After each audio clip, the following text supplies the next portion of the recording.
Hi, how are you? How many? Yes, yes. Julie. All right, I call the meeting to order. Feel free to just keep on eating. I call this meeting of the Hurst-Euless-Bedford Independent School District to order. The record show that a quorum of board members is present. This meeting has been duly called, and the notice of this meeting has been posted in accordance with Texas Open Meeting Act, Texas Government Code, Chapter 551. Is there anyone here who wanted to be part of open session? Because if not, I don't have to read that whole part. Okay, good. You want to get started? I don't know. You can have 3 minutes if you want.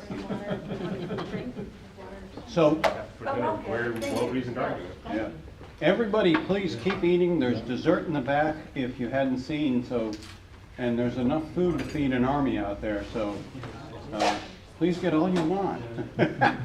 So, guys, I feel, this feels a little weird for me because usually I'm the session right off the bat, and then I was out of town that session, so Brandon filled in. But it's almost like I just feel a little disconnect having not been with you that time, and now here we are, and it's already December. But we'll jump in. So the first thing we're going to do is look at the Plus Delta and parking lot from session 2.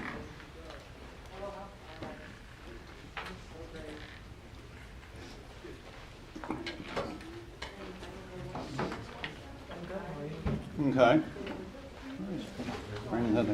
All right, loved understanding the org chart better, loved getting to ask questions in a more intimate, interactive setting, very informative variety of info. Don't need intros every time, takes up too much time, that's 1 delta. Like getting to hear about other ambassadors, let's not do that again for the sake of time, and want more time for questions.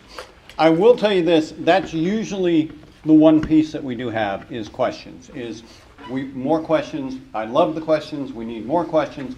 I will say the other thing is, so remember, the parking lot is where you can add more questions and then we can go through those. So that's the other thing. Don't let a question sit. If you've got something you want to talk about, throw it out there and then we can get to it at the next session, and that way we're already there. So session expectations. So today is continuous improvement, and so HEB is a different district. All right, and that's what we're going to talk about today. Is we call ourselves a CI district. We are a Baldrige district, and there's just not many districts that still follow this path. And at one time, there were a large number of districts. This was a big push in at least the region, if not the state, to look at this process. And honestly, we're one of the few districts still doing it. And we're going to talk about why, and we're really going to talk about some of the ones who aren't doing it. So we'll talk about that. Expectations, this is going to be a lot of Joe today. All right, but please feel free to ask questions as they come up. But this is one I like to get that information out, and then we can talk about it. And then, like I said, we'll wrap up. We've got the QR code for the Plus Deltas or parking lots of this one. But if we don't get to your question, let us know, and we will answer it in the parking lot. So let me get this started. Okay. So this session, this is our journey. Achieving performance excellence from the boardroom to the classroom, HEB ISD's systems approach to continuous improvement. Okay, so the idea of moving from chance to change. Our former superintendent, Steve Chapman, one of his favorite sayings, hope is not a plan. Okay? And then we kind of laughed though. We don't want to remove hope though. Hope does exist, but hope is not a plan. you don't want to be saying, boy, I sure hope that works. No, we should have a reason to believe that a plan is going to work before we're going to execute that plan. So that was the idea of getting away from chance. There was too much chance built into, and I was about to say the system, but as you can see, at a lot of places, there's not a system either. So to build it into the system, there at least has to be a system. So this journey goes back to the early 2000s. So again, this is the journey we're on in HEB. So the district was still growing. You know, we talk about where we are right now. We're growing a little, but we're basically holding pat, which was really interesting. We had our demographer came out and did a report to the board. And he goes, oh man, I'm so excited. I'm going to another district right after I leave here, and it's not good news. And I'm like, well, we're glad you're happy to be here. But he's like, you guys aren't growing. You're not losing. You're staying pat. And like, there were times where we'd have been, that's awful. And he goes, that's great. Because people are losing kids almost everywhere. We're not.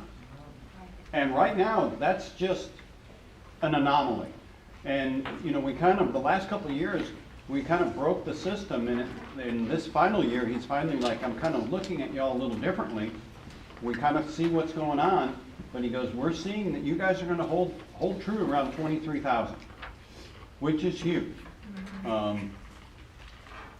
Losing kids, I mean, and you see the ramifications. You lose kids, you know, what are you going to do about it? And if you don't do anything about it, you're going to have to close buildings. That's the other thing. And guys, if you don't have the kids to keep the building open, you have to close a building. And someone's not going to be happy about it, but we're not funded for your feelings. We're funded for the number of kids that are in the district. And there's nothing you can do about that. And some of the arguments that I'm hearing in some of our neighboring districts about why they shouldn't have to do with emotion, not reality. And if emotion is going to be the driver, then you've got to have the cash to do it. And that cash has to come every year. That's the other thing. I've heard some one-time payments. One-time payment doesn't keep a building open. Recurring money keeps a building open. But that's the other piece, guys. You have to be ready to handle that immediately. We are so on top of our data. I mean, I'm not trying to pat myself on the back, but we really stay on top of it. And we're going to make an adjustment immediately, not years down the line. And some of the school districts that recently have done something, okay, I'm glad they've done something. Something should have been done years ago. But 20 years ago, over 25 years ago, HEB was booming. District's growing, community support was strong, is strong. That's what makes this place kind of special. Volunteer program, the VIPS program was begun. Schools of choice had begun. Dr. Buinger came in and really pushed the schools of choice idea. And brought in just, you know, CK Pre-K, Spanish Immersion, Suzuki Strings, these programs came in, and guys, we're still running these programs, and these programs have become something that we are well known for in the area. Technology upgrades were in place, and then river trails had just been built, and like I said, built for and paid with interest and investments from the '97 bond. So, things are going well, except one thing. Accountability was failing, or not failing, that's a bad word, fading. And this was the time when you had basically acceptable, recognized, exemplary. And then, I can't remember, what was the lowest? Real bad. That wasn't what it was. It was something like that. But HEB, a strong suburban district, was acceptable. That wasn't that uncommon. There were a number of strong districts out there that were acceptable, not recognized, not exemplary, acceptable. And Dr. B's statement that has run with us forever, 25 years ago, acceptable is unacceptable. And that began the idea that we had to do something different. And you can see, you look back to 1995, the orange color is acceptable campuses, then recognized exemplary. And you can see, finally, 2001, 2002, we start moving the trend away from acceptable to recognized. But what happened? And why were we all over the place?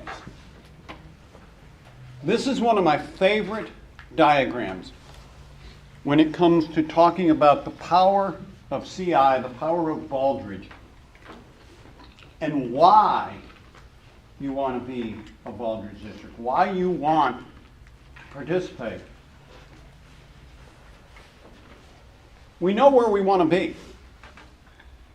But if everybody has their own idea on how to get there, we're pulling against each other. You know, if I got to move a car, and Brandon's idea is to get in the front and back it up a little bit, and then maybe there's a ramp and he's going to then get it, my idea is we're just going forward. Dobie's popped the hood and he's working on the engine. And Dobie will have that engine going, by the way. And by the way, if Brandon's pushing that thing against me, I'm already underneath the car. We don't get any headway. We have to get our arrows aligned in the direction that we've decided we're going to go. So there's a couple things we have to have. We got to figure out, does that not work on there? No. We got to figure out where we want to go. So the big yellow arrow has to be defined. All right, so we can all then point our arrows in the right direction. But until then, we're working against each other instead of in unison. All right, so Deming, every system is perfectly designed to get the results it gets. And then Steve Chapman, our former superintendent, always added this last piece. If you don't like the results, you have to change the system. Guys, and you know, you go back to Einstein, the theory of the definition of insanity is doing the same thing over and over again and expecting a different result. It's, you know, our superintendent one time, she goes, I was in Italy and I was talking to a person who only spoke Italian. And she goes, so I got louder and slower. Except I was still speaking English. I have not solved the problem. All right? But Steve always reminded us, the system gets the result the system gets. If you don't like those results, you have to change the system or you're just going to get the same results year after year. All right, so we had to figure out what are we going to do. We had to look for how could we provide what we needed for the change. And what we came up with was the Baldrige framework. Now our version of Baldrige is what we call continuous improvement. Continuous improvement came out of a company in Florida, Jim Shipley and Associates. And what he did was he took the system and basically formatted it for schools and used his terminology on the Baldrige system. The Baldrige system is ours. The government of the United States owns the Baldrige system.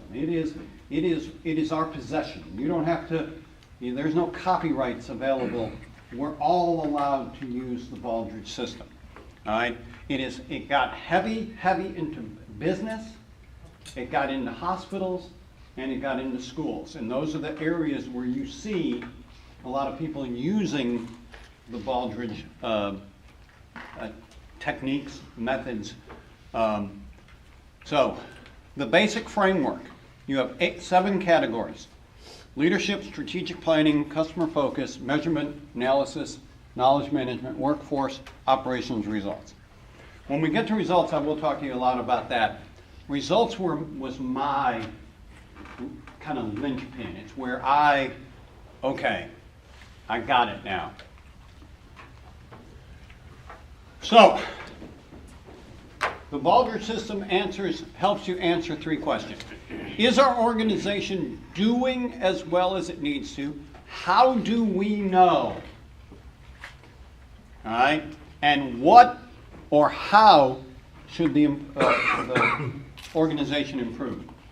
Guys, the other piece that I think is really important when you're using Baldrige, and why I think the continuous improvement piece going on top of it is so important. We all have a habit of wanting to finish the race. I want to cross the finish line. I want to have completed this job, task. Continuous improvement is an idea that you're never there. And I mean, and especially if you think about what we do and how we do it, we're never there. All right? We always have to continue to change. Now, in business, the concepts, it is very, I'm making widgets. Okay, what is the raw materials that I have available to me to make the widgets? That can change at any time. Do environmental changes affect my widgets? What's out there? With us, I have a different group of kids every day. Okay, we always talk about, oh, the kids, you get a new group every year. No, have you met these kids? They're different every day. I had 2 of them when I was little. Oh my goodness. All right? But that's the reality of continuous improvement. You're never there. There's always something more to do. And we always used to kind of tease. I'm like, when every single kid scores 100 on every single test, I guess, except tomorrow's a different day, so you have to be ready for the adjustments needed for that day. I love adding that piece to it because it takes away this idea that the journey's ever over. The journey is never over. We're always on that journey. So, when Baldrige came into the district, this became known as the pizza diagram. I will tell you, I will not eat a pizza that looks like this. All right? So I was not here for that, but forever, this has been referred to as the pizza diagram. And we're going to talk a little more about the strategic, which is above the line. Hang on. I can get myself off on, hang on one second. When I'm supposed to tell you about this or that. I'm trying to behave and do what. Okay, yes, this is, okay. So, I keep wanting to use this and it doesn't work. Okay, so you've got above the line and below the line. So we look at our leadership, customer focus, strategic planning, workforce, and operations. So above the line and below the line, this is strategic. These are the things basically that upper leadership is working on. This is the theories behind what we need to accomplish. Operations is the doing of it. All right? So this is the work. This is the leadership of the work. And then you see results. I'm going to jump on results real quick. Results is category 7. Again, we're kind of linear in this, though. Remember, it's continuous. So while we were 1 through 7, the moment we're finished, here we go again. When I came to Northwest, or I was thinking about it. A friend of mine, he goes, I don't know, or when I came, I'd been in Northwest. A friend of mine in Northwest said, I know you're thinking about going to HEB. He goes, I'm a little worried. And I go, why? And he goes, HEB does things differently. They're going to slow you down, and I don't know that you can. And I'm, okay. I get it. But it was this piece that slowed me down. And it was the results. Where I had been, and I'm not trying to throw shade, and I'd been in a couple other districts. The most important thing on any project was to do it. It was to do it. It didn't seem to matter that it worked. That almost became secondary. We had to do it. And then maybe if we weren't seeing everything, maybe we'll do it again. Or maybe, which happened a lot, we'll do something else. And we're not sure if that's going to work either. Guys, that became the way a lot of, and school districts, systems. Doesn't have to be a school district. We're not trying to shade. When you look, okay, here we go. We got time for a dad joke. In this business, there are no silver bullets. Silver bullets have one purpose: werewolves. But that's when you're looking for the easy answer. When you're looking at, if we do this, this will work. Okay, it didn't work. Let's do something else. I literally have been in districts where I'm with other principals going, are we still doing such and such? And I'm like, because now they're telling us we're doing this, but are we stopping this? Does this go with this? If we don't know, what is that effect of that to do when you push that down to the workforce? The thing about HEB is this is what we do, all right? And we've done this now for 20 years, all right? The consistency of what we do helps also. We know what we're going to do. Results. We know, or we should, and even we catch ourselves. Why? Because it's continuous improvement. If we have a new project, the first thing we want to do is we need to define what we think the results should be. That way we can have a goal to evaluate if the results were, because that's the other piece. Oh yeah, we checked the results. Great. What did they tell you? Oh, they were 87. And what does that mean? One more number than 86. If we don't know what we're looking for, if we don't have an evaluation for that number, if we don't have a reason why we're trying to get there, then the whole point of where we're trying to get to is it doesn't add up. It's not going to produce the results that we want. So, results was what solidified me in the understanding. And I was at a meeting. We're Region 11. And I got invited to a meeting with Region 10. I've never been invited back, but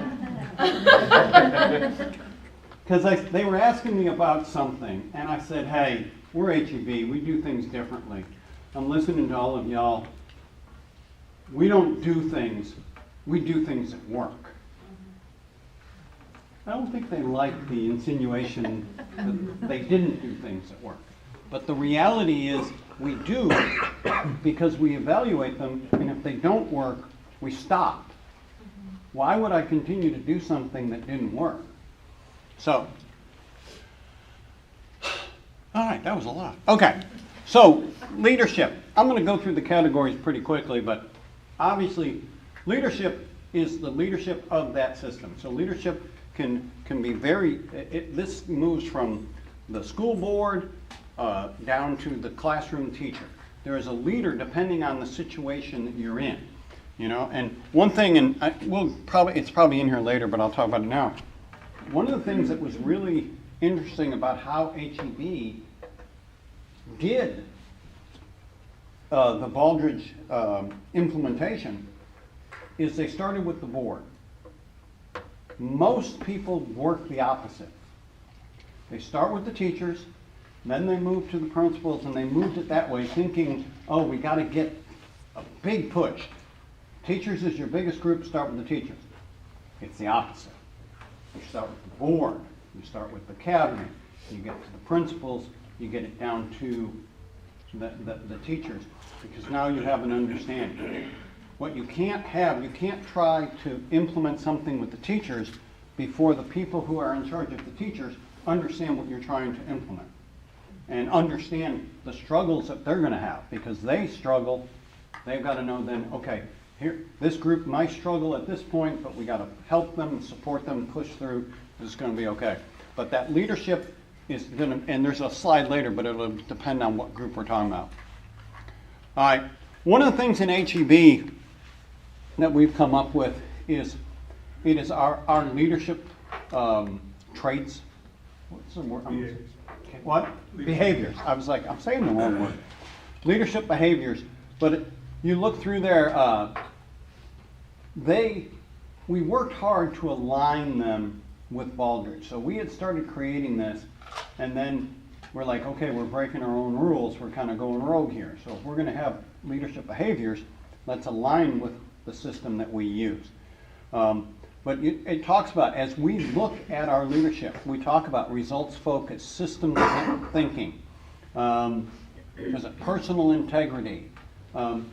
My appraisal, we go through all these leadership behaviors. Am I self-reflective, accountable, planning and delegation, customer focus? We go through all of those with the board, with myself even. This is a big piece of what we try to do, and try, again, consistent.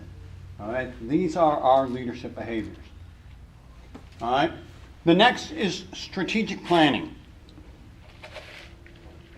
When did we redo the strategic plan? What are we, 2 years out now? 24 through 29. It's what, it was 24? Yeah. So there's the district strategic plan. We have consistently, there's no automatic, it doesn't have to be a 5-year plan. Some districts do 3-year plans. We do a 5-year plan. We evaluate the plan every year, though, you know, to determine, is there anything that has to change or needs to change? Did we miss something? Did we get it right? The other piece that often affects us, that the legislature just changed something that is forcing us to make some adjustments. Yes, speaking of the legislature, we're about to have the largest policy update in the history of policy updates. So excited. Yay, and there was much rejoicing. Yeah. All right. I know. But, guys, here's something you should hear from any organization. If it's not part of the strategic plan, then why are you doing it? And that's the piece you've always got to go back to. Think about what we're doing, and if we're doing something that cannot be aligned with the strategic plan, then we have to think about why are we doing it. The other piece that I thought was an interesting piece this last year, we've always numbered our goals. And so we changed it from goals to district priorities, and we removed the numbers. The numbers insinuated there was always a pecking order. I will tell you that while student success has always been goal 1, and even though there are no numbers, student success is right at the top. I think we're all in agreement that that third one, safety and well-being, can at any moment become priority 1. And I think that's the idea here, is these can move in hierarchy depending on a situation. But so our latest, the 24, 29, so student success, employee success. One of the things we were talking about is, in an organization like we are, we're a school. We're going to talk in a minute. Who's one of our primary customers? Obviously, kids. That's our product. We hate to talk about kids as a product, but that's our product. We're getting those kids ready for the rest of their life. That's what we do. Student success, if you were going to put a number on it, I get it. That's number 1. But the question that we said after this last time is, boy, why can't our people be at least second? Because it always felt like they were pushed down the list. There is no school without the people, but there's no job if there's not the kids. So that's the thing. We always have to remember, why are we here? Why are we here? But then we got to have our people. Obviously, safety and well-being. And the well-being word is a new word for us that's post-pandemic. Because before this probably would have just been safety. But now we're seeing the well-being needs of all of our stakeholders. Our kids, our parents, our teachers, our everybody. Well-being is a new word that we have to take into account. Effectiveness and efficiency. Again, this is going to go back to a lot of our CI work. We're going to try and do things effective and efficient. You know, we probably talked about it before, but Brandon probably mentioned it. We've been rated like 15 of the last 16 years as the most financially efficient district in the state of Texas. Well, that goes back to effective and efficient. We're going to do things right. We're going to do things efficiently.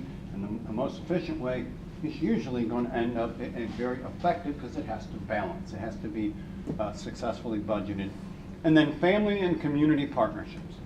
Again, you know, you often hear, oh, it takes a village. It takes, you know, we can't do this on our own. We need help. We saw one of our neighboring districts put out a flyer asking for donations. Guys, we have a very special relationship. And you know, sometimes you start talking about this and you're thinking, oh, I bet you everybody talks about it like this, but it's not like this everywhere else. The HEB-ness of what we do and how we do things is very different. And the relationships with our people, and even I was at a neighboring district, and it's a much more, it's a bigger district. It's got some big time corporations, and they have access to a lot of stuff. And there's money, but there's not the love for the district. And I think that's the difference is sometimes our donations may be a little less, but they come with XOXO. And I do think that makes a huge difference, is that people have an attachment to our district that is more. And Cicely was telling me a story today.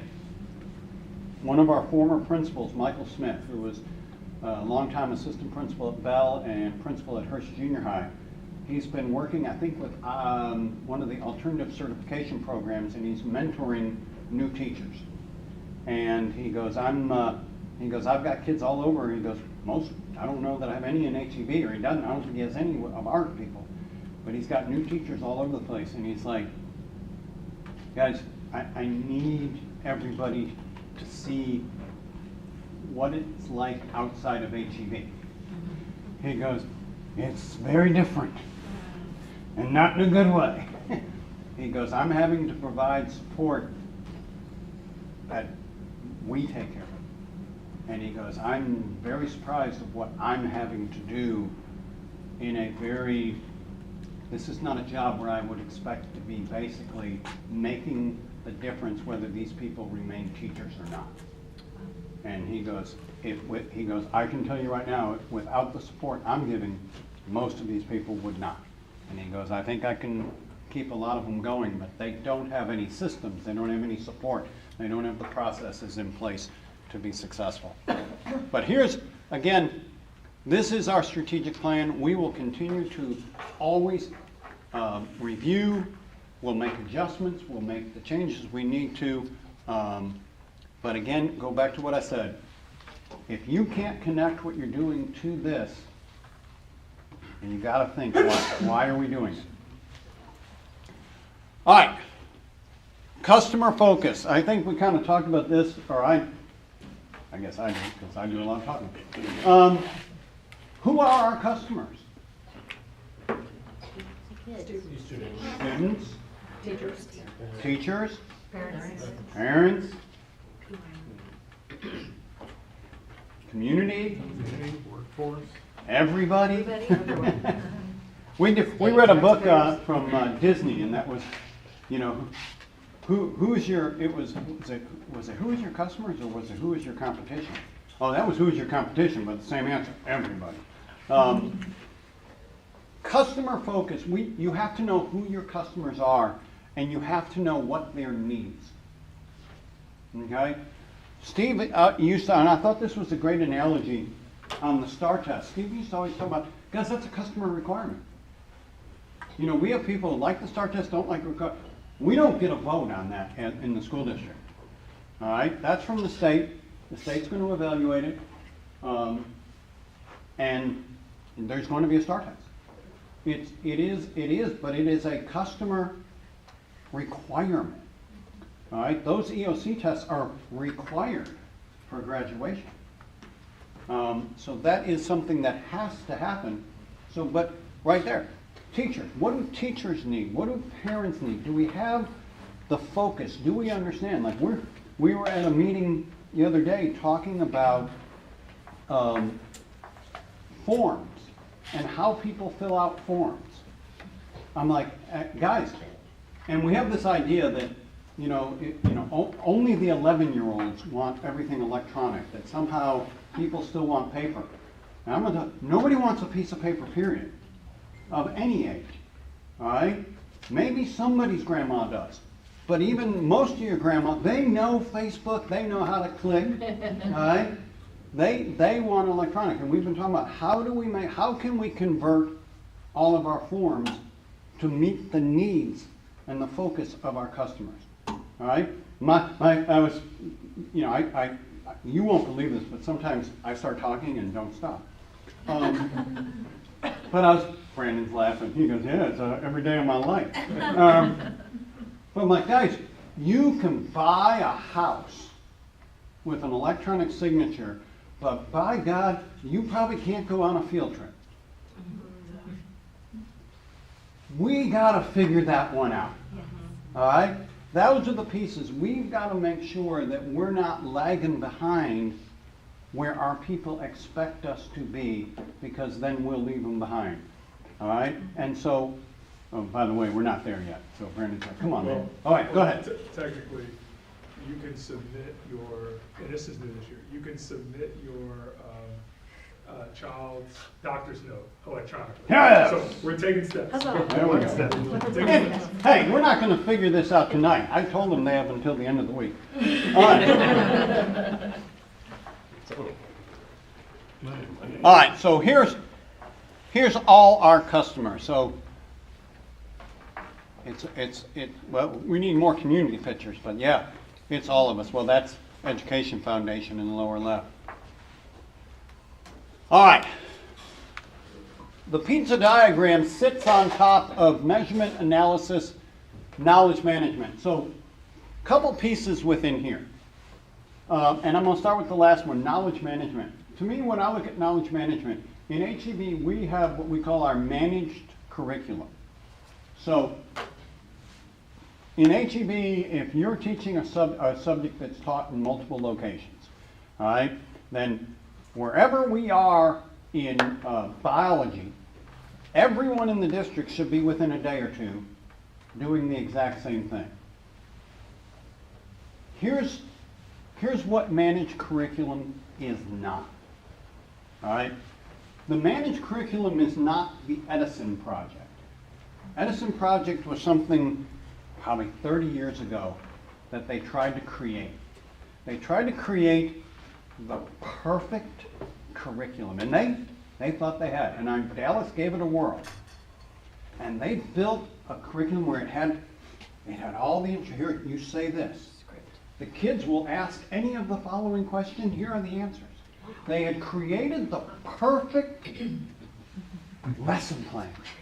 And then they made the bold statement that anyone could deliver. Oh. It failed terribly. And guys, further research has determined very clearly the teacher matters. The teacher matters to the success of that classroom. All right? And so we talk about, sometimes when we get into our managed curriculum, it is the science of what we do, but there is an art that goes along with it too. So it is the art and science of teaching. And there always has to be a piece of that teacher's personality within what they're doing.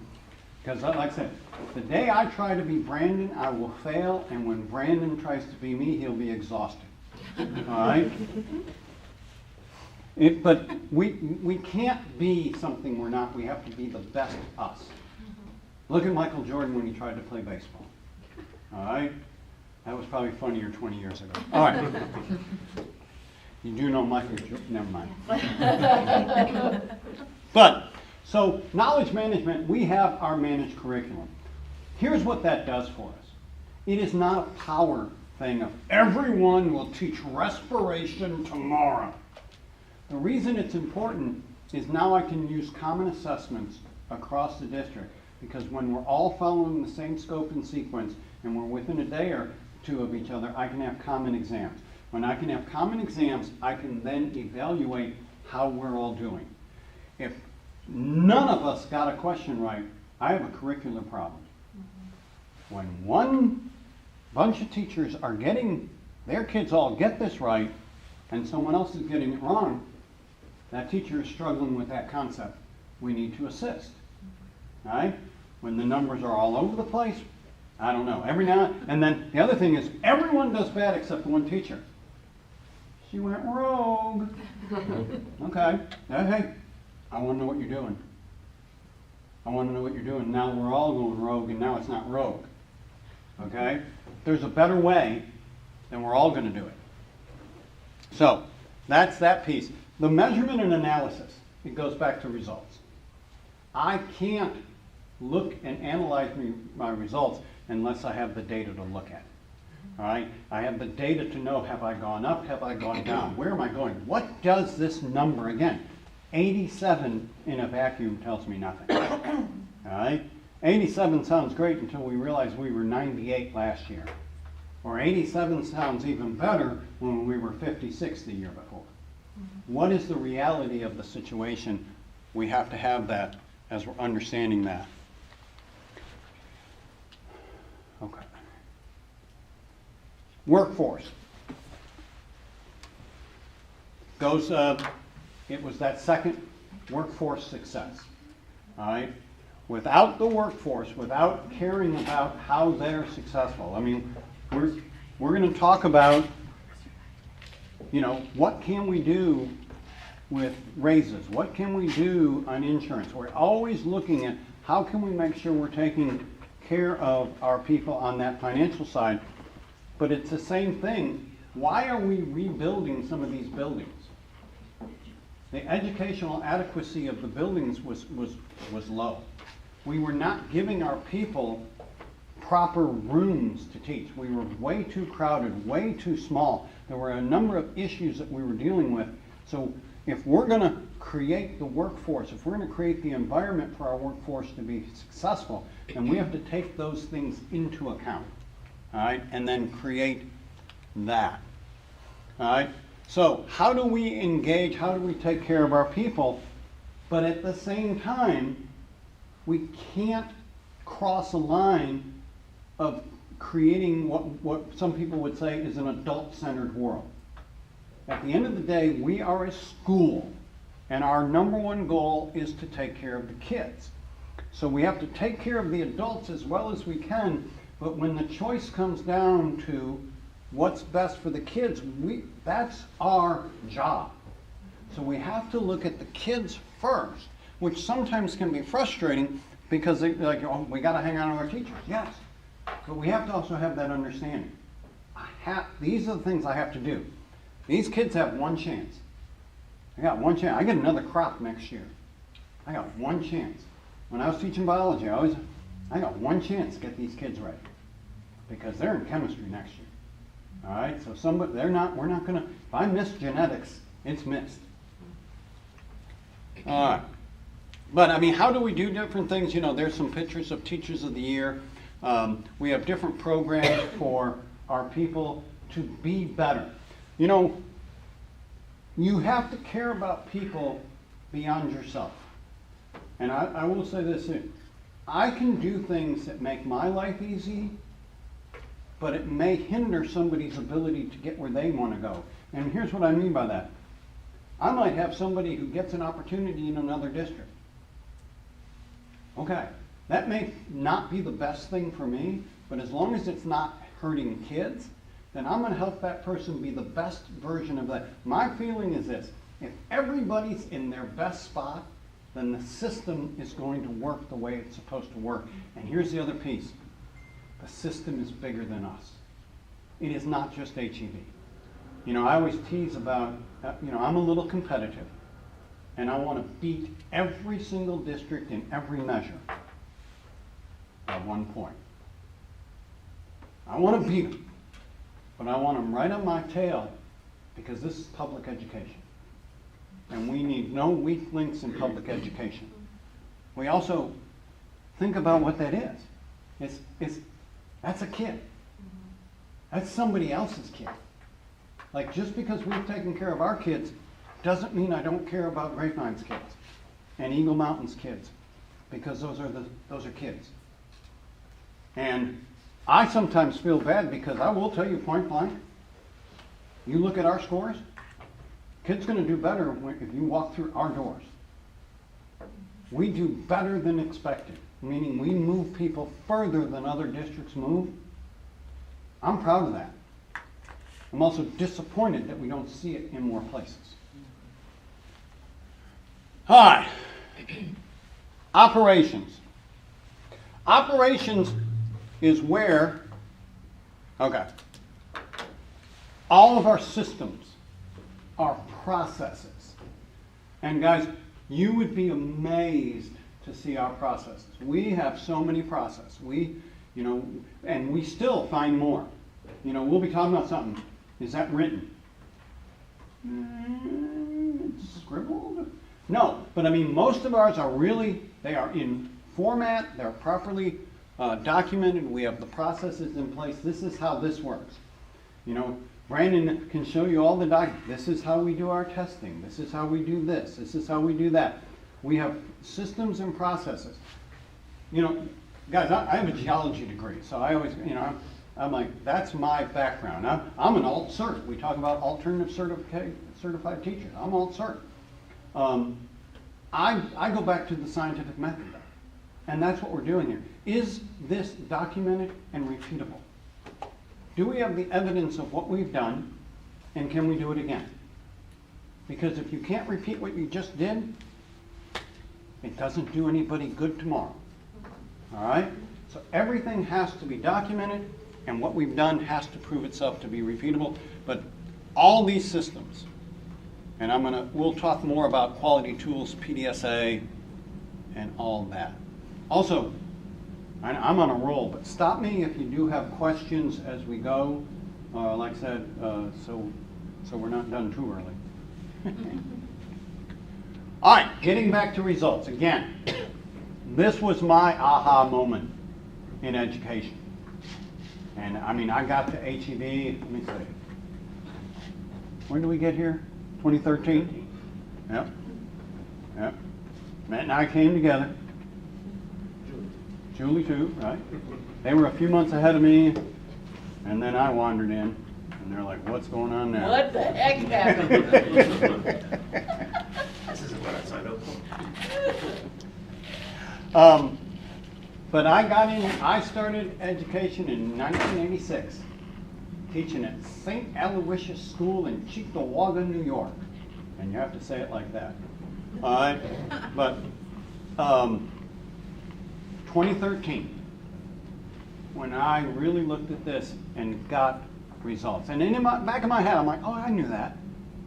But I'd never said it. I've never really looked at it this way. I still had been brought up in too many places where we kept looking for the next silver bullet, and we kept trying other things.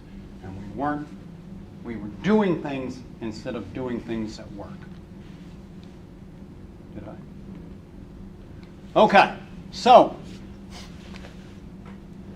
here's some data on acceptable, recognized, exemplary, and the movement from 2003 across to 2010. Now, here's the other piece that as we've gone through this journey, having clear data to look at can be a little difficult because we've gone from, well, we were TOS, we went to tax, we're STAR. The state would like you to believe we're still in STAR. We are not. All right? I don't care what you want to call this new test. I call it Bob because it's not STAR. This is a dramatic change. And that's what got everybody all wound up. It got all those lawsuits you saw because there should have been at least a sit out of at least 1 year and then a recalibration because this was a major change. But as you go across, you've got different accounting systems, and then we went into the A through F. But here is the change as we got into the Baldrige system, and you can see the results moving into the exemplaries and the recognized. A quick question on that one. Yeah. Am I saying correctly that we are doing bad in the 2011? Well, here's the piece. Because as you say. Yeah, you have a movement, and I'm trying to think if 2011 There was was an adjustment in the I think that test. that was the problem. Because they kept changing the system, the data is not clean because the tests are changing within this as we roll through the system. How they measure it. Yeah. So it's really hard. Like, you know, S8, Dobie?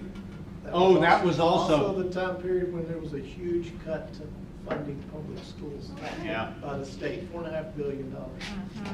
Yeah, that was 2011 was the year, and the term draconian cuts. Whenever you add the adjective draconian, it's not good. Yeah, but this was like $4 billion was But we are cut. seeing every year where it's kind of doing bad. The graph is showing like that. Yeah, So so why does this, the data should be 1 year we are doing bad, but every year if you see from 2011 to 2023, 24, see the yellow one, the red one, or the orange one. As you said, This acceptable. is old. Yeah. That's Oh, 2004, not 24. 2003, 2004.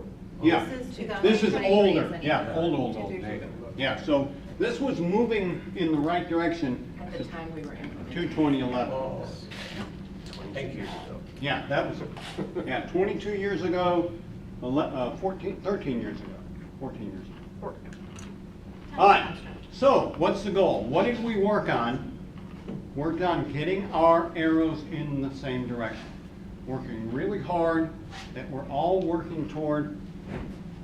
We selected a goal, and all of us are pushing that car in the same direction.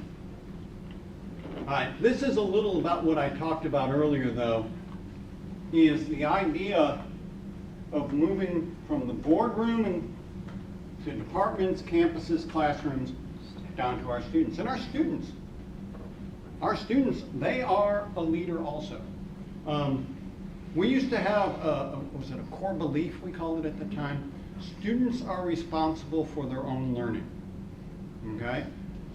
The idea there is the kids need to understand their data. And so we have data for, and you can see their data, notebooks, etc. At the end, I've got some pictures. The problem was sometimes it was being used to push responsibility, and while the kids have responsibility, it wasn't abdicating any adult responsibility. So students are responsible for their own learning also. So they're part of it. We took that out, and when, I'm gonna shoot back real quick, because I really didn't talk about this. And then I'll go again. Okay.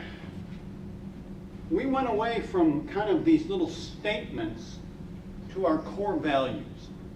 And we felt, and one of the words that we picked was responsible. And that's why we took away students are responsible for their own learning. We want all of us to be responsible. We want all of us to be safety focused, learner centered, respectful, intentional. We felt those were words that really we could all wrap our heads around. So let me get back around. Sorry about this. Close your eyes. All right. So, now, we're moving 2012, 2013, up to 2017. All right. So we're moving into the era of the STAR test. So we have another change. Guys, whenever you have a change, we're going to see exactly what we see here. We see changes in success. Okay? We have a new measure of success, and we're trying to figure it out. And you can see, moving through, trying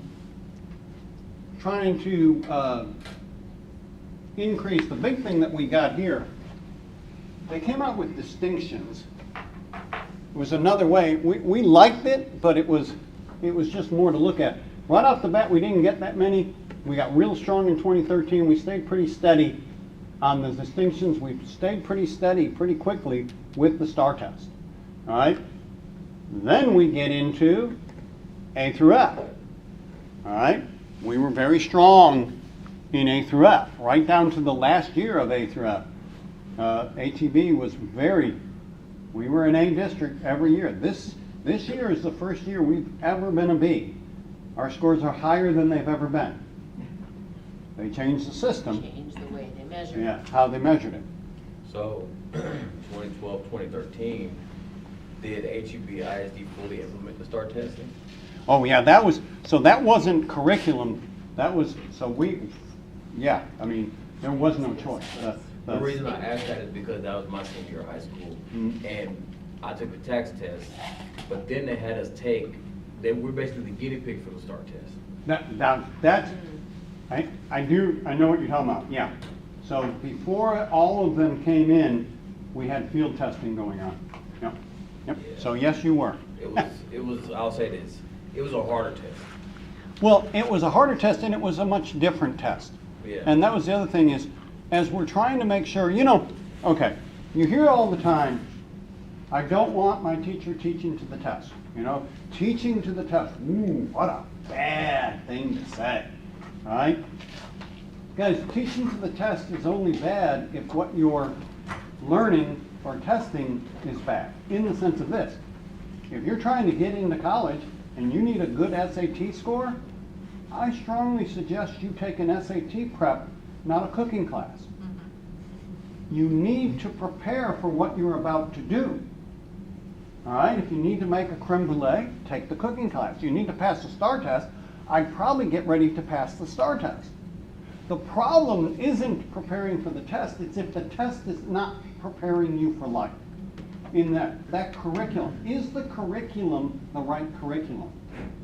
And if it is, then I need to prepare you for that. If that biology, I taught biology, my big thing for me, I wanted to make sure my kids were ready for college biology. That's how I knew, or how I felt, if I had them ready for college biology, then I had successfully done my job. And I'm so old, there was no accountability. It was me. I was the accountability. All right? But that's the piece. If what we're trying to accomplish doesn't prepare those kids for the next step of life, then that's what we have to change. All right. So, yeah, 2019, 2020, more changes. Then they started talking about the online administration of tests. They kept revising. All right.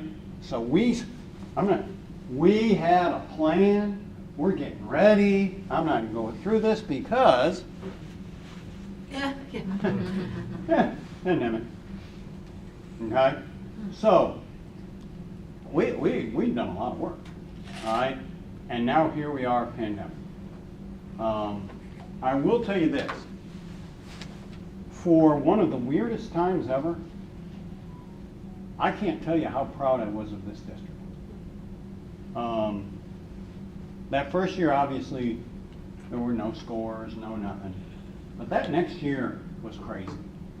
We had half the kids were coming to school, half were online. We had all these new rules about what was in attendance, who was present, who was not present. We were trying to figure all that out. there were a lot of districts out there just surviving the moment. I'm sorry. We were not. Those kids that were in 4th grade, that was it. That was 4th grade.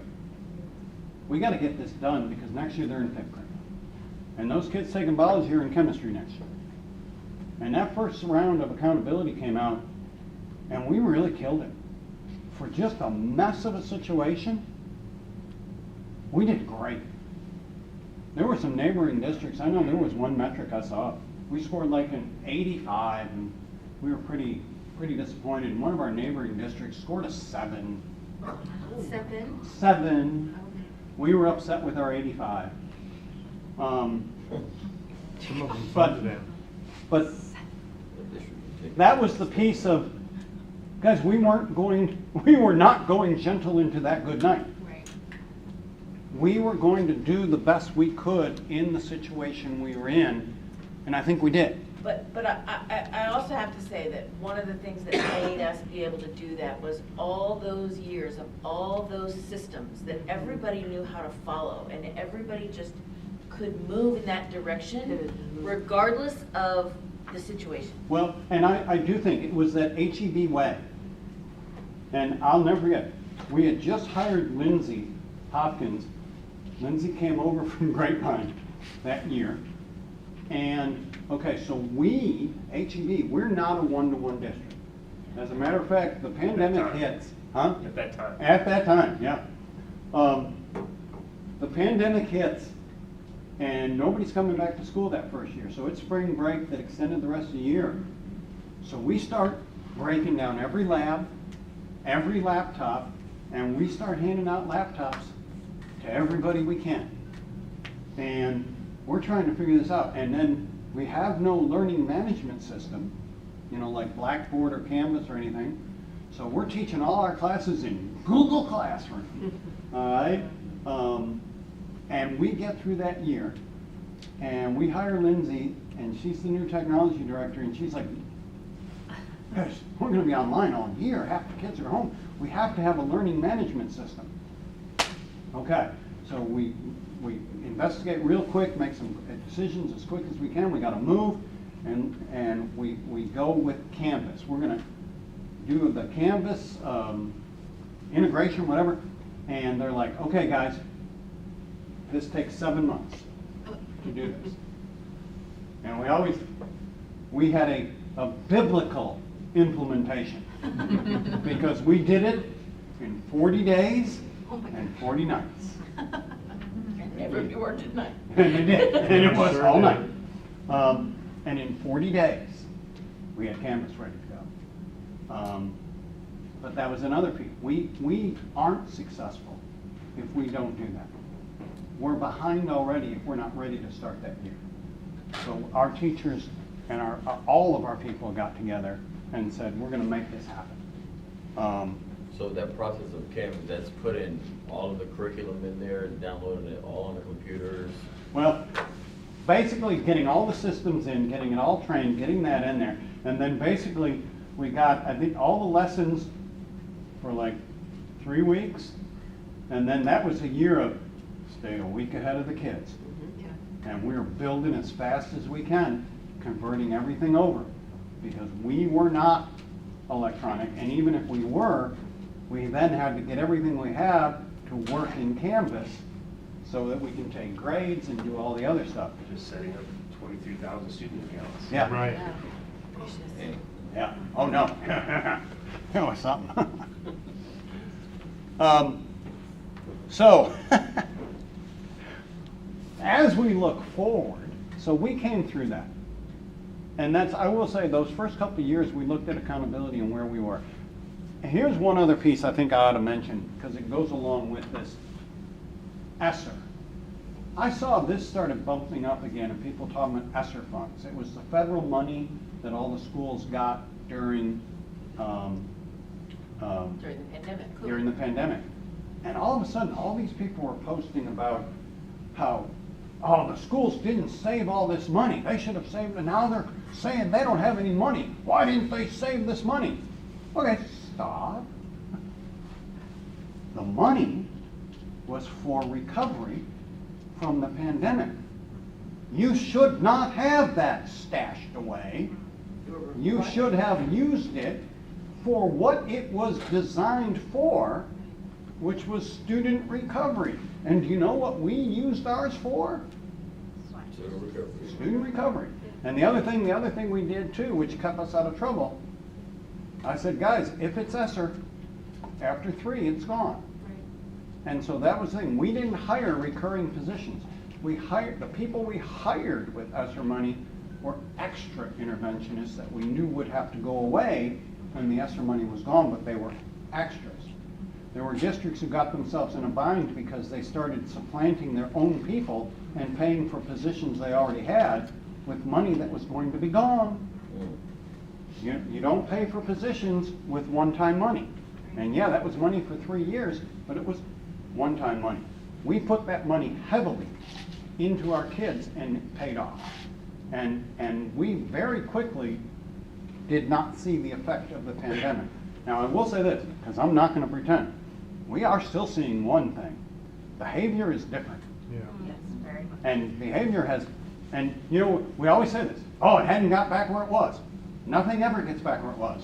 Because where it was is never where it is. Where it was is the past. And the past is gone. And you will never be there again.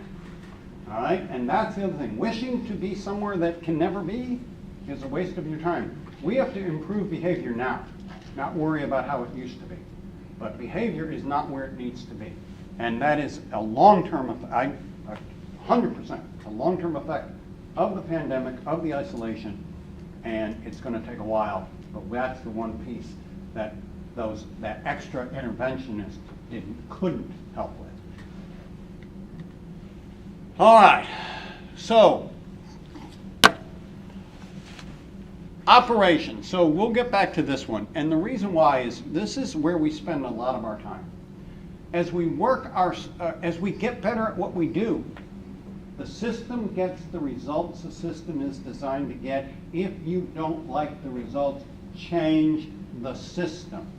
So you have to have processes in place to change the system, to make sure the system is doing what you want it to do, that it's effective. And one of the things we talk about is our Plan, Do, I'm going to go like this, Plan, Do, Study, Act, our PDSA, and then our quality tool. So Plan, Do, Study, Act is something that you'll see in all of our classrooms, and we talk about it a lot. We're going to plan, we're going to do it, we're going to study it, and we're going to act on it, we're going to do it again. So, okay, so what is a quality tool? The quality tool, they are processes, they are protocols you can follow for different results. And I'm just gonna, okay, so you guys have already participated in one, the last couple. You have your plus deltas. All right? What went well? Delta. Delta means change. What do you want to change? What could you do better? I cannot remember who was telling the story, but somebody was like, so has the plus delta, has CI worked its way all the way down into the kids? And one of the teachers was reporting that a kindergartner had been speaking with their parent, and the parent called the teacher to share the story. The parent had asked the child to go outside and clean up after the dog. The student or the child looked at their parent and said, I'm going to have to plus delta that. That is awesome. I think Delta's going to win on that one. But guys, this is one of our big one. And then issue bin parking lot. A lot of times in big meetings, they'll have a parking lot. A lot of times all this stuff is going electronic. Why?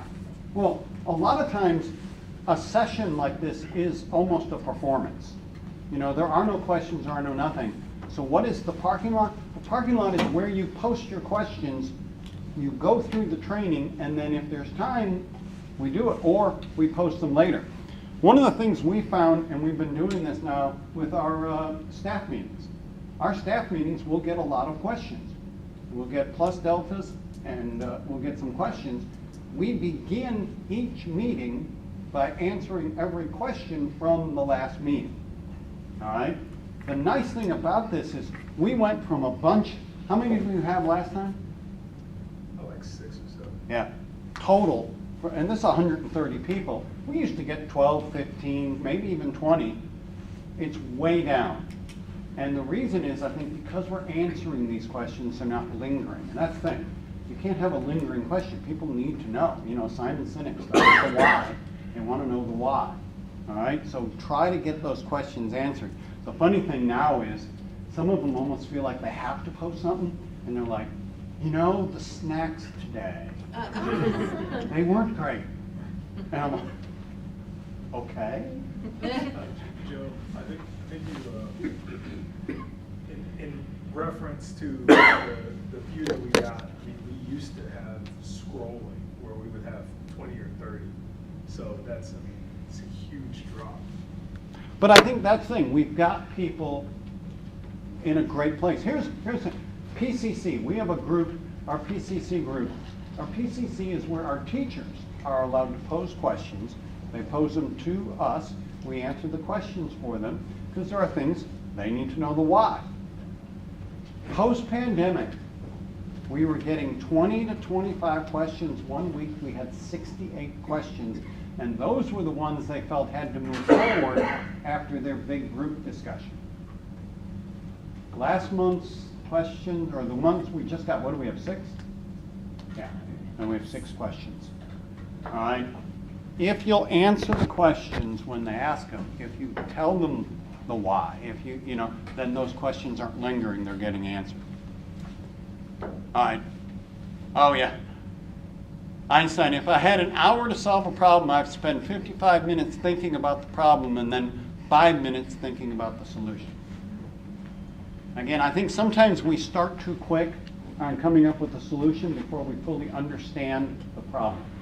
If you don't understand the problem, you're not going to have a long-term solution.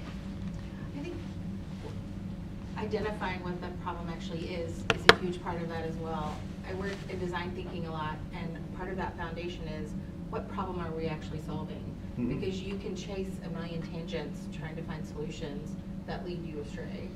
And I think this goes back to what problem are we actually solving? Well, what problem are we actually solving, and what do we have control of? Mm-hmm. You know, you'll hear people all the time, well, I'll tell you, if we can blah, blah, blah, blah. You know? No. I don't control that. Oh, these kids need to go to bed earlier. Okay. Probably. I don't know. Let me tell you one person who does go to bed early. Me. All right? I'm going to get my rest. But that's the thing. You can't worry about the things you don't control. So what can I control that will help move me toward the goal? What am I trying to solve? What am I trying to get to? And if you're not solving that, then we're not. Toby, can you check the air? I think it's starting to get hot in here. That could just be me. All right. So, Plan, Do, Study, Act. And this is Lydia Martin. And Lydia is our retired deputy superintendent. And Lydia does a bunch of consulting with us now. She is really one of our CI experts. And Lydia kind of changed the Plan, Do, Study, Act into Plan, Do, Study, Act. And again, it kind of goes back to the Einstein quote, you really have to do the planning. So identify the problem, determine the root cause. Okay, here's my thing. I'm making widgets. What's a widget? Doesn't matter. I'm making widgets. And they keep breaking. All right. So how many widgets do I have to deliver? I need 1,000. I got 900. Okay. I need 1,000. I got 900. So I need to make them faster. I told you they were breaking. Does making them faster, maybe I can get to 1,000 that don't break, but I have a different problem. Maybe the metal I'm using on the imaginary widget is bad.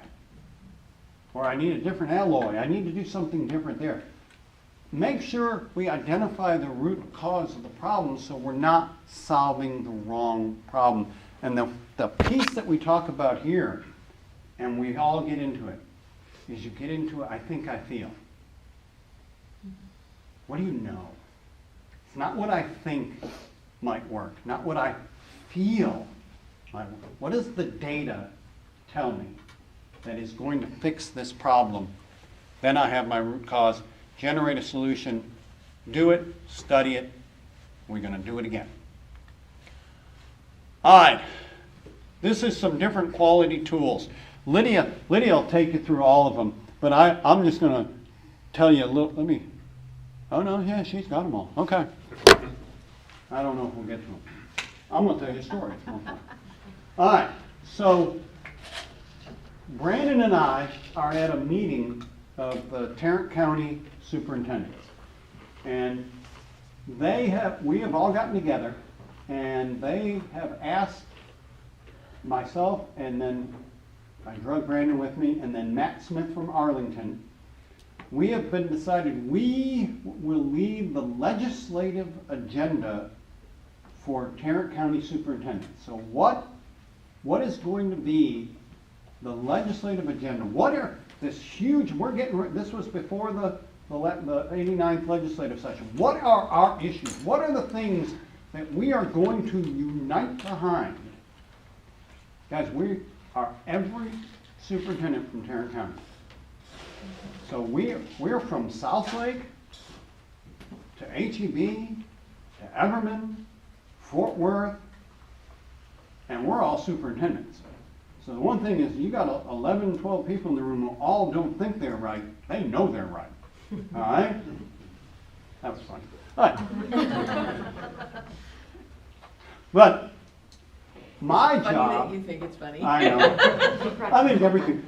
Jenny, my wife's always, anytime anyone laughs, don't laugh. He thinks he's funny. He's not funny. We're encouraging. Don't encourage him. All right. We had to get that group and come up with 2 to 3 common things. 2 to 3 things that we could all unite behind. Okay, and you're about to let loose a group of alphas, and we're supposed to figure out this. We used quality tools. And I will tell you, they still talk about this.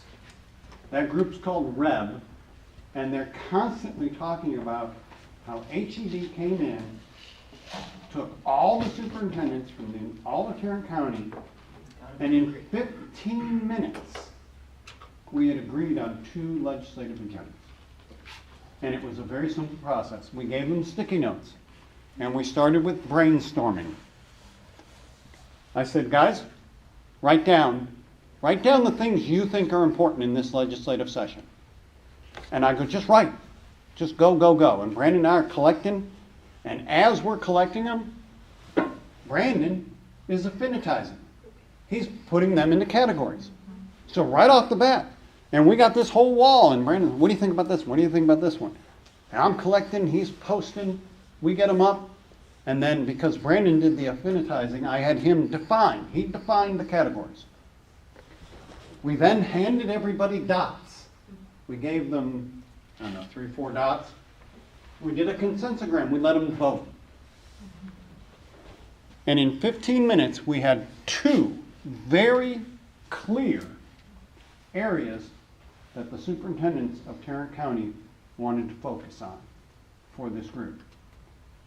That's the power of what these tools can do for you. Because I can promise you, I've been in enough places where what will happen when you open that discussion is you'll talk about it, and then you'll talk about it, and you'll talk about it, and you run out of time, and you'll go home. And in 2 more months, we'll have another meeting. We'll talk about it. And we'll still talk about it. And that was the problem with a lot of these groups. Nothing was getting done. And we knew that day we were getting something done. So The other thing that happens without a tool like this is the loudest voice in the room just wins. That's right. Because everybody else just gets up. Right. Yep. Okay, 5 whys is a root cause analysis. You know, why? Why? Why? But you're digging deeper into a problem, and she has that. The SMART goals are important because it really defines the goal you set. So when if a goal is, well, let me go through these real quick. So, and again, you know, we'll have these available for you, but the process of brainstorming, affinity, and then the voting for the consensogram. The why. The problem statement, why? Because why? Because going through, working yourself down to a root cause, really thinking through that problem. SMART goals, here's the power of a SMART goal. It is specific, measurable, attainable, and aligned. It is realistic. It is time-bound. One of the big things we do is, you know, like, I'll write a goal. By February, we will blah, blah, blah. Guys, just saying that changes you. Like, by February 1st, I will do blah, blah, blah. Putting that time, because without it, I'll get to it. All right? And then measurable. What am I going to do? What is the measure to know that I've done what I said I was going to do? All right? So we write our goals, our SMART goals. My evaluation is right after we come back. I have 6 goals that we're working on. Every one of them is written in SMART format. Makes it very easy to look, where are we at with this goal? Okay, so that was in the planning. Now, the do, the do is we're going to do what we generated the idea. The do is our implementation, and then as you can see the last part, we document the outcomes. Study, that's what we're going to analyze.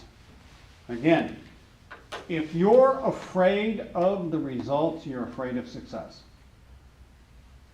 2 and 2 is 4. If you don't like it, get over it. That's the thing. If the data is bad, then the data is bad. It's your data. It tells you a story. All right? That's the thing. I always tell our principals, don't worry about spilled milk. Just clean it up and let's go in. But don't spill it every day. All right? There is everything will not work. If your goal is perfection, get ready for unhappiness. It's unattainable. Do the best you can, mistakes will happen, clean them up, and make as few as you can. That will lead you to success. All right? You have to be able and feel confident to study the results you have. And the greatest thing you can ever say, that did not work. If it didn't work, it didn't work. Trying to pretend something did. You know, you see people that get themselves into a spin. We do. We have a neighboring district. And I had a superintendent ask me for some data. And he's like, this data looks different than what I was given. And I go, all I can tell you is this is correct. And he's, thank you. All right, guys, there are people out there who will spin things. So you better know what you're looking for so you can know. That's the other piece of leadership. Leadership is knowing that you're looking at what you're looking at and being able to determine if it's not. You can never be afraid of the data. All right, what are you going to do next? And then act. Do you adopt the plan, adapt the plan, or abandon the plan? You know, we evaluate programs on an ongoing basis, and this is one of our latest things that we've really defined. We've done this before, but we didn't have it scheduled. Brandon now has Lauren Allen scheduled to review many of our programs because we need to look at them and do they need to be basically adopted, adapted, or abandoned? Is it working? Is it working right? Can we fix it? Does it provide what we wanted it to provide? Shall we keep doing it? Guys, that's the one thing about, we talk about new programs. If you have new programs, what are you stopping? You can't just continue to take on. All right? What is working, what is producing, what it is supposed to produce, what is not, what are you going to do about it? It goes back to closing schools. I'm sorry. I'm sorry if you loved it, but it may have been something that was great. We're not preparing kids for my past. We're preparing them for their future. It's not what I needed then, it's what they need now. And what worked in the old days may not work today. At the same time, there are some things that still work just as good as they've ever done. You have to evaluate all those pieces and know what you're continuing to do, what you're not. All right, then we're just talking about leadership goes all the way from the boardroom into the classroom, but it also goes all the way down to the kids. So for the teachers, they work on mission statements. So we have a mission statement on our strategic plan, but the campuses will determine a mission statement, and then a lot of our individual classrooms still set their mission statement of what they want to accomplish. And this is just a couple of examples. That's junior high science. I was a science teacher. Day one, what are we doing? Safety. You're not going into that lab until you do the lab safety quiz. All right. PDSA examples. And we're seeing more and more electronic examples, and you'll see teachers who actually have it on their overhead. They'll start off going through their data. Some of the teachers still do the physical paper ones. All right, but Plan, Do, Study, Acts. Lots of different formats. Again, getting into the data and looking at, all right, where are we scoring? How are we doing? And again, reviewing the data. You'll still go into a lot of classrooms there. Hey, guys, our average on this test was blank. We've got to get that average up. And where are we at? Again, progress, different. It's going to look different in different formats. But if you're charting your progress, then you have the data to support whether you did it or you did not. And it can look so many different ways. Then students are responsible for their own learning. Again, we have abandoned that term, but this is what we still do it. They're data folders. And now data folders, again, have become heavily electronic.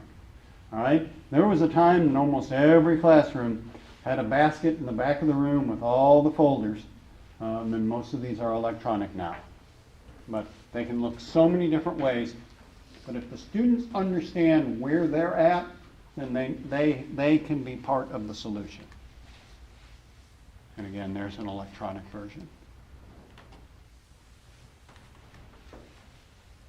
Student-led conferences, we still do some of these.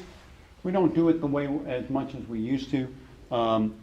And again, it is trying to do the requirements. Now again, we have laws interfering with some of the things we'd like to do, because this was one of my favorite laws. There's now a new law that a parent must be able to have 2 conferences a year. I don't know any of us that anyone ever told anybody no. I don't, see, that's the thing. Somebody somewhere said no, and now we have a law. That's very concerning, because like I said, I have no idea where any parent has ever been said, no, you can't have a second conference. So you're But- still looking for a problem. Well, that's the thing. They're trying to, guys, we almost had a litter box bill. Yeah. The litter box, Yeah, I heard about a this. bill made it to the floor to ban litter boxes. And to that have never ban, shown up. ban that don't furry, exist. that's Yeah. internet fodder. It never happened anywhere. It never happened. It was an internet spoof. And we almost had a law. All right. From chance to change to the proven choice. Guys, here's how I'm going to say it. By having our processes, by having the systems in place to get the results that we get, we are consistent. And that's what we are in HB. We are consistent. All right? This past year, I think we probably went through our data. We were an 88. Guys, we want to be an A, but that 88 was pretty strong. Those scores that got us an 88 are higher than we were when we were a 93. Okay? So we'd have done a 94, 95. We have all A's and B's except one school. We have 178. So it's a high C. It actually was a surprise. The data was not indicating that's where they were going to be. With that said, we had one other campus that we thought might be, and they got a 80. All right? But we knew right around where we were expecting them to be. We thought this other campus would be an 80, not a 78. That's the lowest score we had.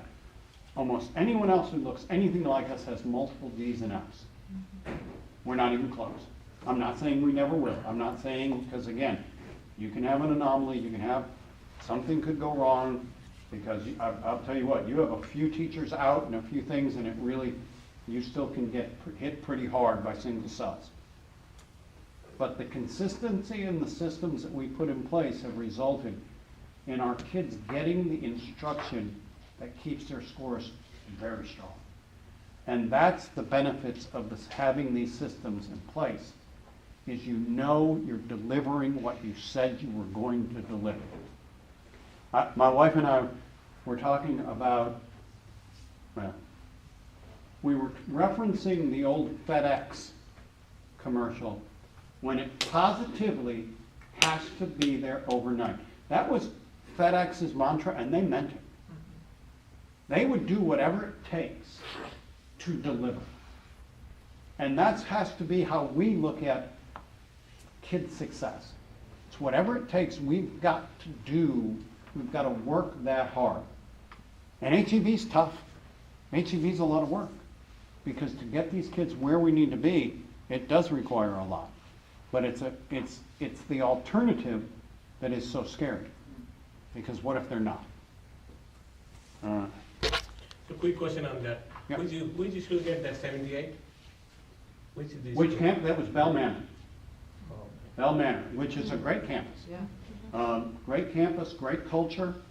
Again, it's a campus with, like a lot of our campuses, pretty high low income numbers, a lot of language, but it is a strong campus that has really surprised us. We did not expect that, but again, we're not, what would worry me more is a score, like a 72, not a 78.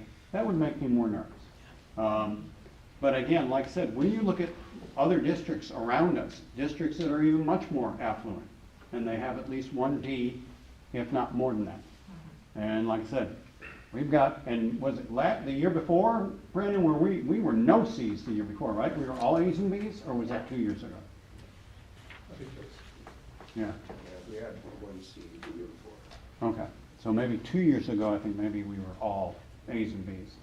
So again, consistent, strong performance. All right, this is a lot, I told you, I warned you, it's a lot of Joe. All right, so we do have a little time, so let's talk. What questions do you have? What did I talk about that you want to know more about or didn't kind of make sense? Yes? Okay, so the continuous improvement, what are the avenues that teachers and staff members at a specific campus can use to give feedback up the chain? Like, Okay. how does that work? Yeah, so we've gotten to where we used to kind of refresh their CI-ness. like every so often, and now we've gotten, really, it's every year. We give them that refresher at the beginning of the year. But their campus administrators at the elementary, they're gonna have principal, assistant principal, and then their instructional specialists are all gonna be able to go into the room and give them feedback on what they're doing. At the junior high and high school, it's gonna be more just the administrators. Okay, but yeah, they're gonna be going in looking at, but we've taken away a lot of, there's not really a, nobody's out scoring your CI. All right, so we're looking from a supportive model, not a, ha-ha, you don't have all the components. So that's not what we're looking for, okay? We're looking to help grow them and get them as good as they can. But they're gonna, especially, you know, like at the elementary, they have this, what's TK's? I'm blanking out. TKA? Yeah, but what's the? LTEP. Yeah, so LTEP is a process where they really take deep dives into their curriculum. The problem with it, sometimes it requires a lot of planning, and so we've been really trying to find that happy medium behind the planning it takes to take the deep dives into that, because the teachers will tell you, when I do this, my instruction is spot on, but then to have the time to do it. It just, we can't fully mesh those two yet, but we're still working. Continuous improvement. Well, and to that, we're on the campus level improvement committee, so do you get information from those committee meetings? So, Should be brought up to? the campus level committees, they then carry that information to the DLIC, so it comes to the district level. Brandon runs those, that's the deputy's job, but they bring information. When I was deputy, I was always one of my favorite groups. Anything we needed. When we needed feedback, we'd go to DLIC. Okay, what's going on here? What's this? Okay, I need to run this by you. Here's a new initiative that's coming. They're in charge of the District of Innovation process. So a lot of all that information, that representative from the campus team goes to the district level meetings. Okay. Yeah. And then, like I said, the nice thing too is we also have the process with PCC too. So if there's questions that are outside of that, they can still make it all the way up. Yeah. You mentioned that child behavior has changed. Mm-hmm. In what ways? We're seeing behaviors that we've never seen, especially little ones. Little ones are being very physical, aggressive, very young. We're seeing more students who are not potty trained. That would be an anomaly across the district. Now it's on any campus. Every campus has pre-K, and almost everybody has some kids that are still not potty trained. So we are seeing those. We're seeing less different behaviors with the older kids. It's mostly the younger students. And then we're seeing also increased physical behaviors out of our special ed classrooms. So, yeah. Yeah. There's room for improvement, and on your boundaries, what is it called? Boundaries framework for performance improvement. Why do you see which topics you see we need improvement from just the HCB goal from B to A again on the rating? Okay, very good. So basically the question is, as we're looking at what we see, what do we think would move us from a B to an A? And so one of the things that we really need to do is, there's a measure as part of the accountability system, CCMR, all right, college, career, military readiness. We've been working really hard to make sure, okay, CCMR is the greatest idea that was horribly implemented. By the state, not by us. Not by us. So the idea is every kid needs to leave college, career, or military ready. I'm good. But the they rolled it out, cosmetology certification didn't count. What? That's a career. Yeah, Exactly. I have Yep. that license, that's a career. so, but we have, what do we? 10 years into CCMR now, 8 years into CCMR? As far as, remember, it existed for a while before it counted. Yeah, but, no. But they've changed the list of what counts and what doesn't count almost every year.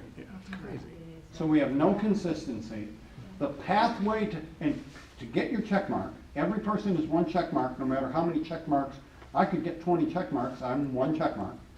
But the pathway to college-bound check marks are easier than career. So if you're a college-bound campus where almost everybody's going to college, the chances of being an A district are leaps and bounds above a campus where you have kids going to work. So, just to add another layer to CCMR's, he spoke about LTEP and planning quality lessons. And so the struggle with our improvement is the tension between the time that it takes to plan quality lessons and just the fact that there are so many other things, like talked about demographics. You know, one in four students are EB, and then we're not just talking about EB, emerging bilingual. Emerging bilingual. We're not just talking about one language. We're talking about several languages. We're talking about an increase in the 504 number of 504 students. Right. You're talking about an increase in the number of SPED students. So the load that's on a teacher to plan a quality lesson that is differentiated for every single kid, it's just it's really difficult. All right, real quick, special ed. Special ed has gone from 8.8% special ed to, what are we? We're 16. We're close to 16%. And in what time frame though has it doubled? Just in the last, what, 4? 4 years. Yeah. It started with a lawsuit against the state of Texas, and then it's gone through the roof. And just so the hard thing is, okay, so with all these things that are on teachers, the difficult decision is, what do you take off their plate? You cannot take the most important thing that drives student results off the plate, which is the LTEP planning piece. And so that is the struggle, because when you have a continuous improvement system, there's always going to be a strain, and you have to ask yourself, what are the non-negotiables in order to get the results that you need to get, for which the results are outcomes for kids, and what are the struggle, the stressors that you have to put on the people within the system in order to make that happen. So my question, kind of going off a few things we've said, like I know you said a potential reason a school might get a lower rating is you have the systems in place, but if a teacher's been out for whatever, like we know a teacher at Hurst-Euless Elementary that has 2 different family members that are having crazy medical issues, but the administrators at the campus know, and they're checking in on her. Or like, we had a babysitter the other day that is a teacher at Trinity Lakes. She said 60% of Trinity Lakes is SPED, and so she just talked about like that she may be trying to do things for a student, but he's only there for 20 minutes a day. And the question I'm getting to is, with all the systems in place of the things the teachers are trying to do, the administrators are trying to do, are there practices in place with HEBISD to check in, like almost on the humanity of the people who are trying to implement the systems? Like, are administrators being checked in to like know how life is going? Because if they have things not going well, they can't implement the systems the way they're supposed to. So I would say yes, we've done a lot, but that's one that is really hard to mandate. But we've done a lot in the sense of, we added what we called our well-being days. So giving people another day to manage, the struggles in life. We've got the employee assistance program so that they can access additional help if needed. Those are the pieces. I finished up staff meeting the other day just basically saying, guys, check on people, because you don't know who's struggling and you don't know where they're at, and people are struggling right now, and some people hide it well, and so we're just going to have to keep checking on each other. Is the only way we'll know who does need help. As far as like teachers, and people go out and teachers, like, they take up another teacher, and I'm helping the long-term sub, and we're trying to do this, and we're trying to do that. there's just a lot right now. And again, the more stressors in the situation, then stress everyone else. And so this is a tough time. And I'm not to get political, but our political divisiveness that we have right now is an additional stressor to everybody. And again, every stressor that goes into the situation, every family that's under stress is a child who may not be ready to learn. All right, and that puts more stress on that situation. So I think we're trying to address that as well as we can, but that can be tough. Sure. Yeah. Yep. Oh, and I don't think Trinity Lakes is 60% special ed. Okay. But that's pretty high. But My I eyes will- went. Yeah, I know. Yeah. Whoa! We got a special ed school of choice. No. Like I said, though, when we're sitting at 16% across the district, I can tell you there's probably a campus that's close to 20. Yeah. And guys, I was a teacher, and I tell the principals, when you forget what it's like to be a teacher, you can't be a principal. When I forget what it's like to be a principal, I can't be a superintendent. I have to remember their struggles. I have to remember the things I'm asking them to do. And I have to remember what I would have thought about that. And when I can't think about that anymore, it's time for me to stay home. But we've talked a lot about teachers and the situation that they're in and how hard things are. And Dr. Johnson talked about, that planning and how that has to come first, but there's not always time for that. Imagine we're in HEB and they're doing this planning on top of a managed curriculum that's provided to them. But in the districts around us that don't have a managed curriculum, those teachers are also writing the curriculum, then planning the curriculum that they've written, and then implementing. So while it's not a perfect system, I feel like we're leaps and bounds ahead of where many of their colleagues in other districts are. But all that to say, it is one of the hardest jobs out there, and as parents and as community members, any way that we can assist them and just thank them and tell them how important they are to us, because they're hearing narratives that aren't that. So it's our responsibility to give that to them. Yes. The question for you is about the meeting that you told us about. You had fun with the Tarrant County Superintendent. Why not have a meeting with all of the Texas superintendents just before the legislative session starts and put some kind of legislative bills that you all need that will affect the schools for the next couple of years? We do that, but we try, that becomes almost so big, so that's called TASA. So we have two big organizations. TASA is the administrators, and then you've got TASB, which is the school boards, and then we go to a big convention every year, TASB, which, what do they call it now? Texas EdCon. Yeah, I'll always call it That's easier. TASB. That's better branding. But that's the, they come together and set their legislative agenda. The problem is, a lot of time their legislative agenda is big.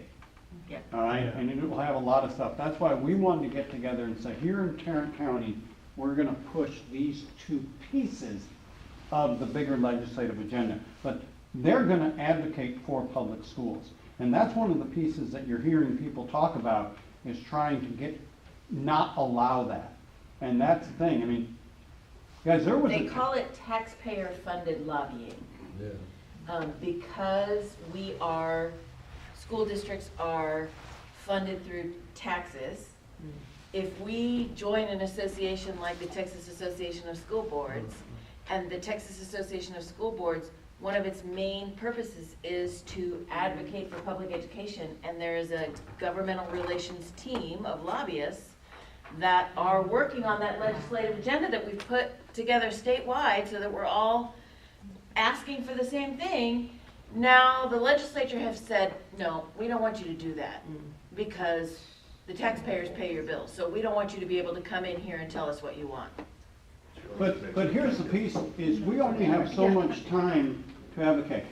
I testified, Julie testified, Fred testified. We went down there, but there's Multiple only, times. yeah, but there's only so much.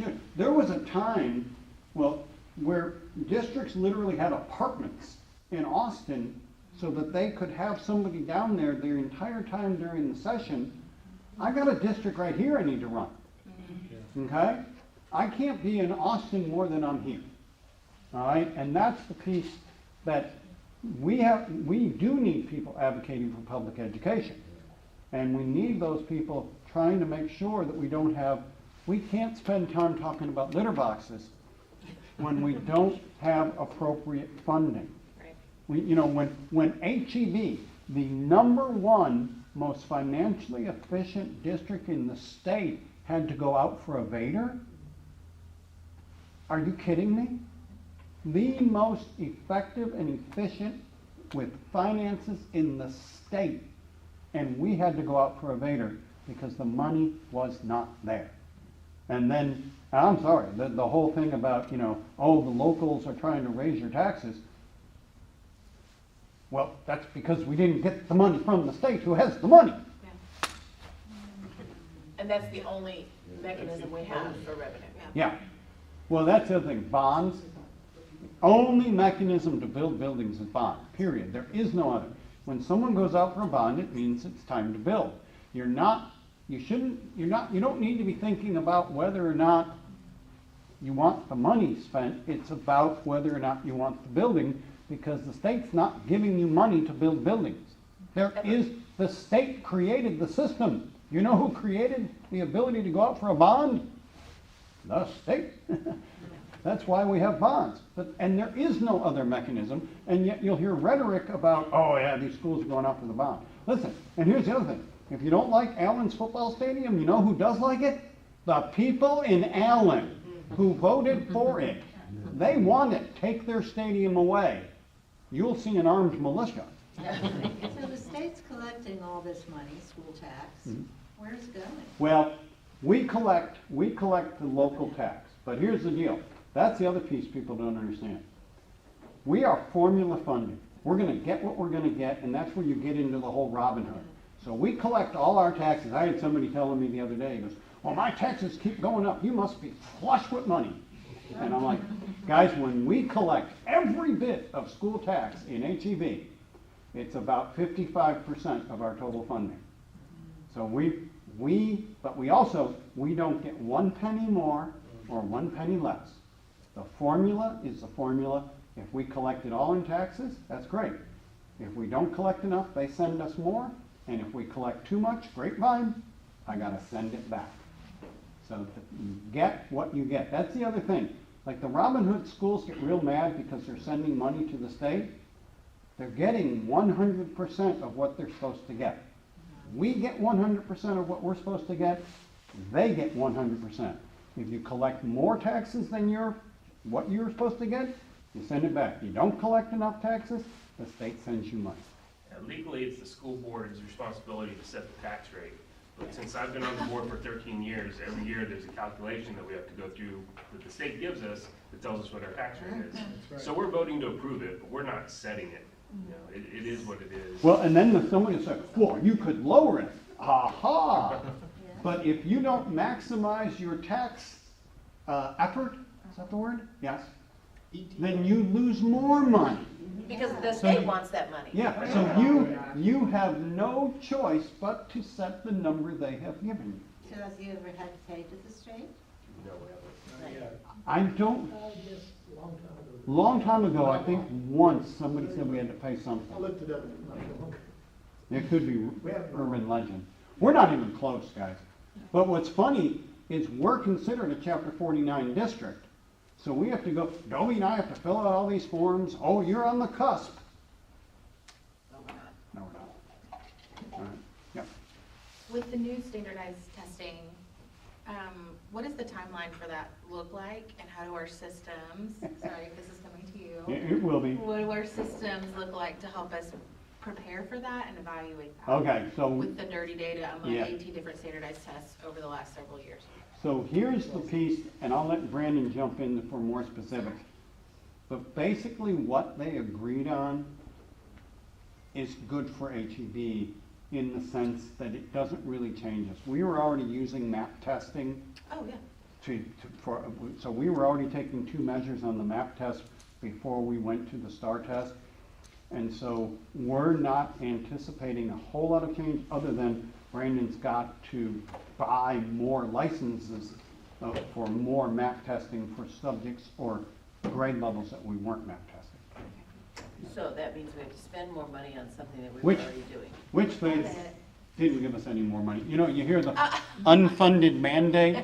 Oh, don't get me started on unfunded mandate. And All right, Brandon. I think, you heard me speak about the fact that TEA, as much as we might say things about TEA, one of the things that they have worked hard to do and have accomplished is they've given us the playbook and the roadmap for how they're going to grade us ahead of time, finally.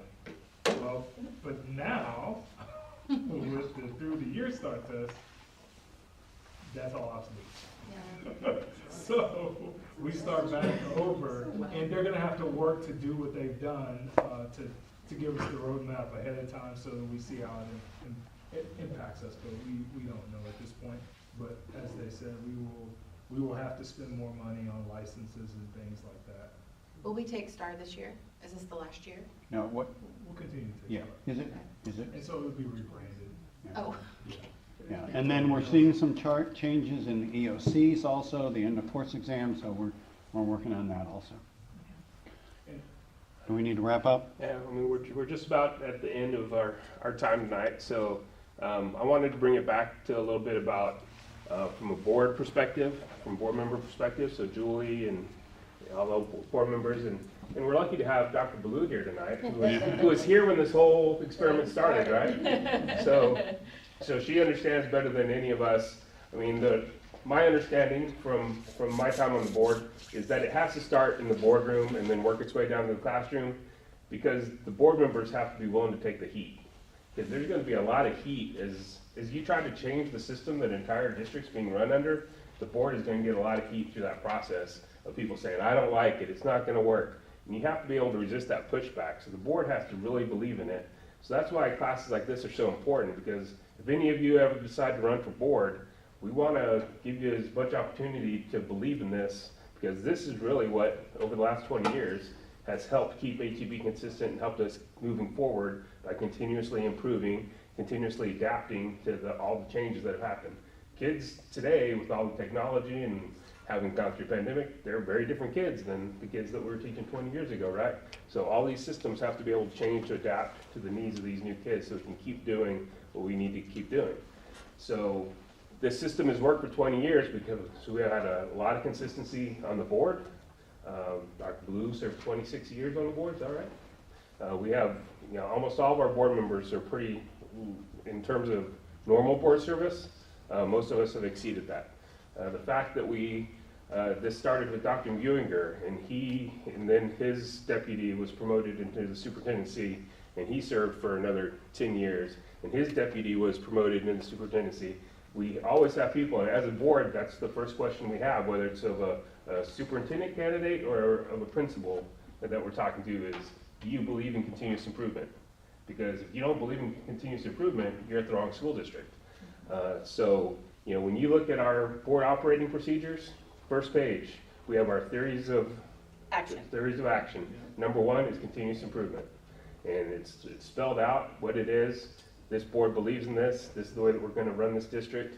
And any superintendent, any principal, anybody in any position of authority needs to believe in this system in order to work in HEB. So that's how important it is to us. Anybody have anything else they wanted to ask? Or? All right, well, I hope I tried to get through so we had time for questions, and I think we filled that time. Yeah. So very good. All right, I'll accept the motion to adjourn. Oh, wait a minute, real quick. Oh, Yeah, make sure you scan speaking your of continuous improvement. QR code for your plus deltas, and then Ty was worried everybody hadn't signed in, and we want Ty happy. So everybody sign in. I think it's over by Dr. Ballou. All right, so moved. And there may be food out there, take it with you. Sure, sure. Thank you. Thank you.